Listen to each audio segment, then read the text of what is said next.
Okay.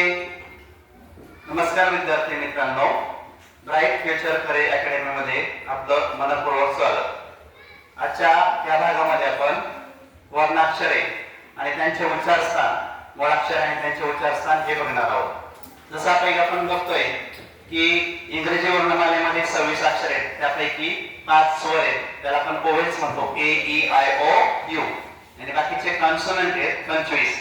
तसं मराठीमध्ये कोणकोणते स्वर आहेत, सजातीय स्वर कोणते, व्यंजन कोणते, त्या व्यंजनाच्या इतर भाग कोणते, हे आपण आज बघणार आहोत. तर सर्वप्रथम स्वर कोणते ते बघा. अ आ ई ई उ ऊ ऋ लू ए आई ओ औ ए अ. आता ए अ हे जे नवीन अलीकडे त्याच्यामध्ये ऍड झालेले आहेत, असे एकूण 14 स्वर आहेत. त्यानंतर अम आणि आ यांना आपण स्वरादी म्हणतो. म्हणजे स्वरादी एकूण किती येतं? 2. स्वरादी किती येतं? 2. अम आणि आ. त्यानंतर बघा व्यंजने, त्या व्यंजनामध्ये काही वर्ग आहेत. क वर्ग, क वर्गामध्ये कोणकोणते व्यंजने आहेत? क, ख, ग, घ आणि न. प्रत्येक वर्गातला जो 5वा अक्षर आहे, प्रत्येक वर्गातला 5वा अक्षर हे अनुनासिकेमध्ये मोडतं. म्हणजे क, ख, ग, घ, न हे वाङ्मय शब्दातलं न, याचा उच्चार ड असा नाही होत, न, ते अनुनासिक आहे. पुढचा आहे च वर्ग. त्याचा च, छ, ज, ज, न हे पण कोणतं अक्षर आहे? न. बरं, क वर्ग जे त्याचं उच्चार स्थान कोणतं आहे? क वर्गाचं कंठ, म्हणजे कंठातून त्याचा उच्चार होतो. क, ख, ग, घ आणि शेवटचं जे ते अनुनासिक आहे. त्यानंतर च वर्ग आहे. च वर्गाचं उच्चार स्थान कोणतं आहे? तालव्य. शब्द कोणते कोणते? वर्णाक्षर च, छ, ज, झ आणि हे न कोणतं आहे? अनुनासिक आहे. पुढचा वर्ग आहे ट वर्ग.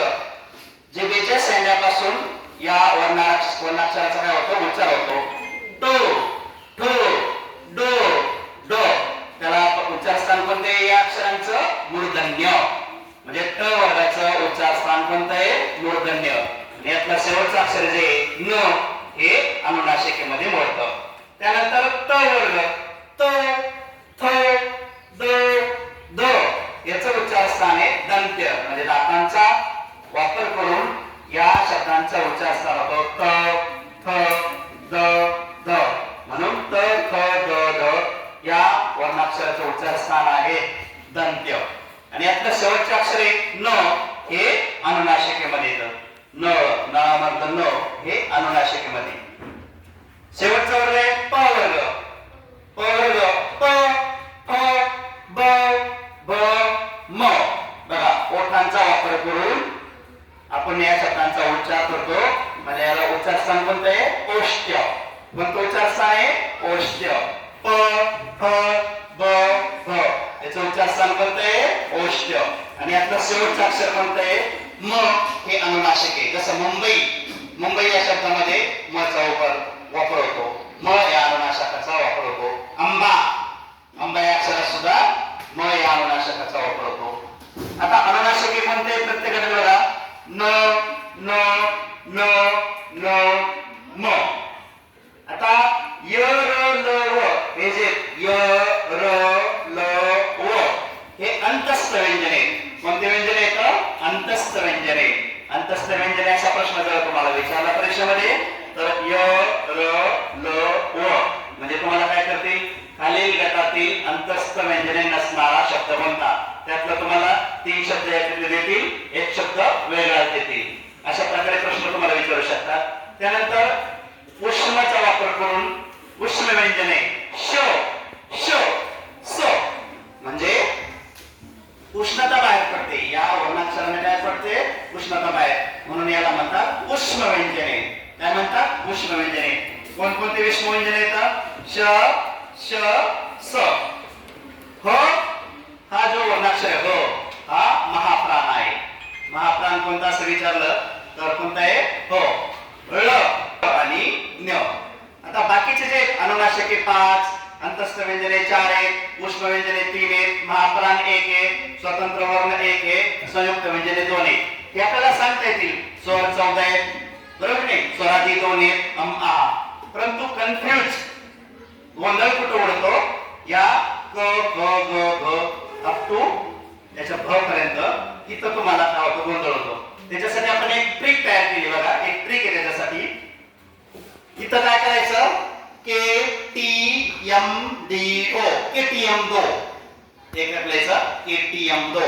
पुढे लिहायचं क चा त्या त पाय, के टी एम दो कचा त्यात पाय, के टी एम दो कचा त्यात पाय, के टी एम दो असं लिहायचं. इकडे कचा त्यात पाय. आता के म्हणजे कंठ, के म्हणजे कंठ. जो क वर्ग आहे, क ख ग घ हे सर्व कंठेमध्ये येतात. त्यानंतर टी म्हणजे काय? तालव्य. पुढे काय आलं? चा शब्द आला. काय आलं? चा. चा म्हणजे च वर्ग. तालव्य कोणते कोणते? च छ ज झ. पुढे म, यम आहे की नाही? यम म्हणजे मूर्धन्य. यम म्हणजे मूर्धन्य. पुढे आपल्या ट्रिक मधला शब्द कोणता आलाय? चा त्या. त्या म्हणजे काय? ट वर्ग. मूर्धन्य कोणते कोणते? म्हणजे जिभेच्या शेंड्यापासून उच्चार होणारे ट, ठ, ड, ड. पुढचं आहे डी. डी फॉर दंत्य. डी म्हणजे दंत्य. पुढचा शब्द कोणता आहे? क चा त्या त. त म्हणजे त वर्ग. त, थ, द, ध. दंत्य अक्षर कोणते आहेत मग? त, थ, द, ध. आणि शेवटचं आहे ओष्ठ्य. ओठापासून ओठ एकमेकांना स्पर्श करून उच्चार होणारे पाय. पाय म्हणजे प वर्ग. प, फ, ब, भ. प, फ, ब, भ. हे काय येतं? ओष्ठ्य. तर हे सर्व तुम्हाला लक्षात आले. उच्चारस्थाने, वर्णाक्षराने उच्चारस्थाने त्याची ट्रिक आपण पाहिली. इकडे केटीएम दो, इकडे कचा त्यात पाय. धन्यवाद. चॅनलला सबस्क्राईब करा आणि लाईक करा. थँक्यू.